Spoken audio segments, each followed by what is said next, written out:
దేవుని నామానికి మహిమ కలుగునుగాక. కీర్తనలు 136వ సంకీర్తన మొదటి నుంచి చివరి వచనాలు. యెహోవా దయాళుడు, ఆయనకు కృతజ్ఞతాస్తుతులు చెల్లించుడి, ఆయన కృప నిరంతరముండును. దేవదేవునికి కృతజ్ఞతాస్తుతులు చెల్లించుడి, ఆయన కృప నిరంతరముండును. ప్రభువుల ప్రభువుకు కృతజ్ఞతాస్తుతులు చెల్లించుడి, ఆయన కృప నిరంతరముండును. ఆయన ఒక్కడే మహశ్చర్య కార్యములు చేయువాడు, ఆయన కృప నిరంతరముండును. తన జ్ఞానము చేత ఆయన ఆకాశమును కలుగచేసెను, ఆయన కృప నిరంతరముండును. భూమిని నీళ్ల మీద పరచినవాడు, ఆయన కృప నిరంతరముండును. గొప్ప జ్యోతులను నిర్మించినవాడు, ఆయన కృప నిరంతరముండును. పగటి నిలుటకు సూర్యుని చేసెను, ఆయన కృప నిరంతరముండును. రాత్రి నిలుటకు చంద్రుణ్ణి మరియు నక్షత్రములను చేసెను, ఆయన కృప నిరంతరముండును. ఐగుప్తు దేశులు తొలిచూలలో వారిని హతము చేసెను, ఆయన కృప నిరంతరముండును. వారి మధ్య నుండి ఇశ్రాయేలును రప్పించెను, ఆయన కృప నిరంతరముండును.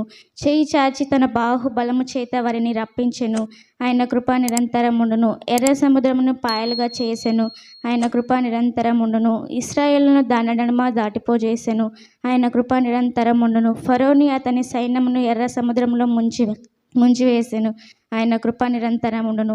తన ప్రజలని అరణ్య మార్గంలో తోడుకొని వచ్చెను, ఆయన కృప నిరంతరముండును. గొప్ప రాజులను హతము చేసెను, ఆయన కృప నిరంతరముండును. ప్రసిద్ధ నొందిన రాజులను ఆయన హతము చేసెను, ఆయన కృప నిరంతరముండును. ఆమోరీయులకు రాజైన సీయోనును ఆయన హతము చేసెను, ఆయన కృప నిరంతరముండును.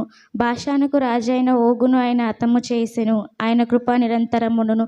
ఆయన తన దేశమును మనకు స్వాస్థ్యముగా అప్పగించెను, ఆయన కృప నిరంతరముండును. తన సేవకుడైన ఇశ్రాయేలును దానికి స్వాస్థ్యముగా అప్పగించెను, ఆయన కృప నిరంతరముండును.